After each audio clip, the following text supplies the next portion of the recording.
Malaysia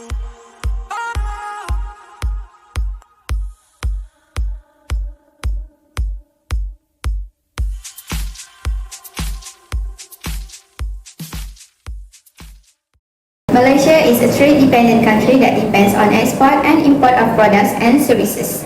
Some of the key export products in Malaysia are electronics, semiconductors, palm oil, liquefied natural gas, petroleum products, and rubber. China, Singapore, the United States, and Japan are some of a major export partner of this country.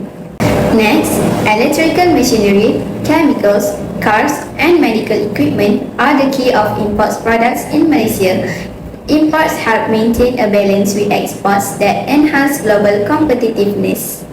So for the next part, we will cover about the Malaysia's trade landscape. So in this part, I will go through about the Malaysia's major exports and imports, and also Malaysia's major export destination and key import sources. So Malaysia's major export includes electronic and electrical products, petroleum products, palm oil and palm-based products, and lastly, machinery and equipment.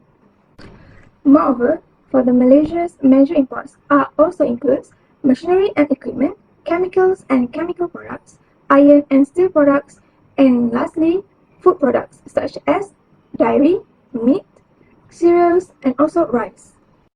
Furthermore, we will go through to the Malaysia's major export destinations.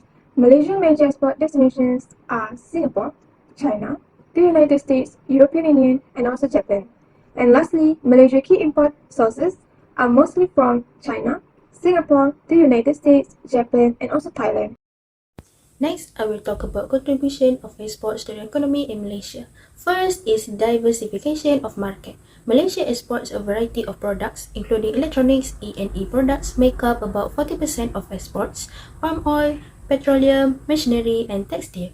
Diversification ensures resilience against global market shocks, such as fluctuating oil prices or changes in demand for specific products. Next is economic growth. By exporting to diverse markets, Malaysia mitigates risks associated with domestic economic slowdowns and ensure a steady inflow of foreign currency. This growth was largely supported by export-oriented sectors. Last but not least is contribution to GDP. In 2023, about 68.42% of Malaysia's GDP was derived from export. This shows the economy's strong reliance on international trade for growth. By exporting goods and services, Malaysia generates revenue that fuels domestic development. So for the next slide, I will present to you the role of import and export in economic development. So for the first point is boosting GDP and economic growth. For export, it can generate revenue and support domestic economic growth through reinvestment. For imports, it provides access to goods, technologies, and resources, and it also can boost productivity and efficiency of economic growth.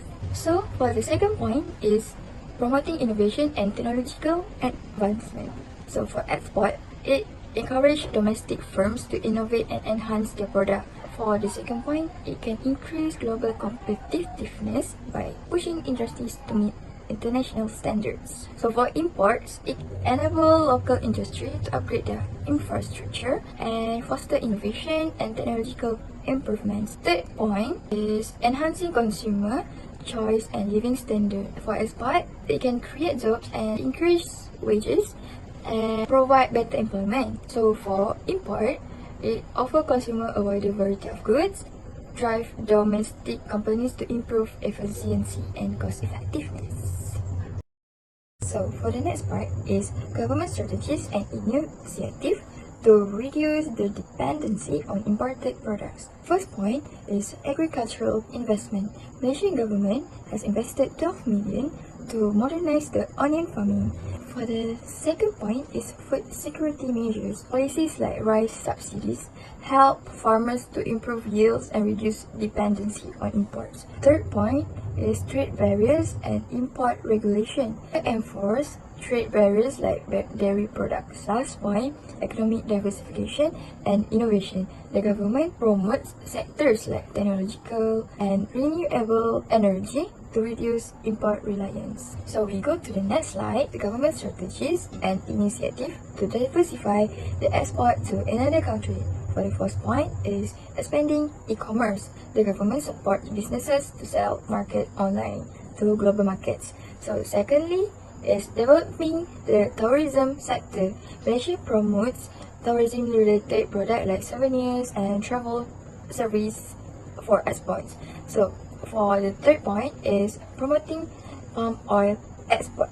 Malaysia ensures sustainability practice on its palm oil industry to meet global industry. For the last point is boosting export of digital service. The government supports digital service like software and online education for export. Balance of trade and economic implication in Malaysia. The definition of trade balance is the difference between a country's export and imports. Trade surplus occurs when exports exceed imports, while trade deficit occurs when imports exceed exports. Malaysia typically enjoys a trade surplus due to its strong export sectors like electronics, oil and gas, palm oil, and natural resources. This country has maintained a positive trade balance in recent years, supported by strong demand for electronics and natural resources from countries like China, Japan, and the United States. A positive trade balance gives economic impacts in the country which help strengthen the Malaysian ringgit and contributes to increased national income, higher government revenue, and more employment opportunities. Last but not least, some of factors influencing trade balance are global demand, strong demand for key exports, especially electronics and natural resources. Second, oil prices. Malaysia's status as an oil exporter in global oil price changes significantly impact its trade balance. Third, exchange rate. A stronger ringgit can make export more expensive, while cheaper imports can affect the balance.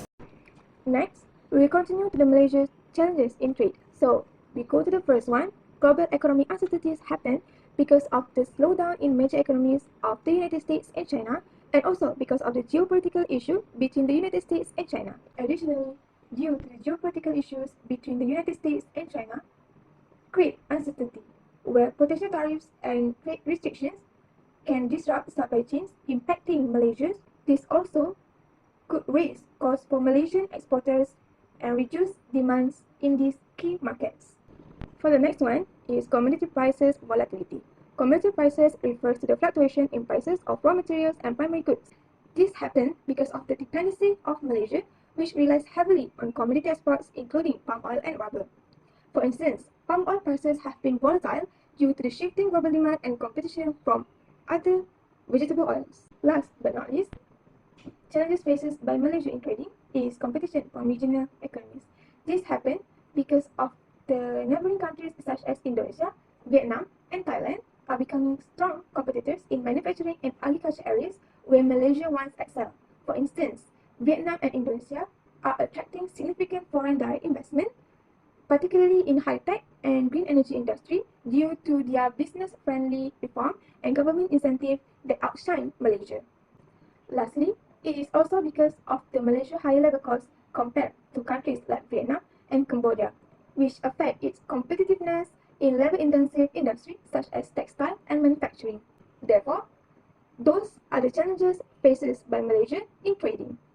As for the conclusion, exports generate significant revenue, support employment, and strengthen Malaysia's foreign exchange reserve.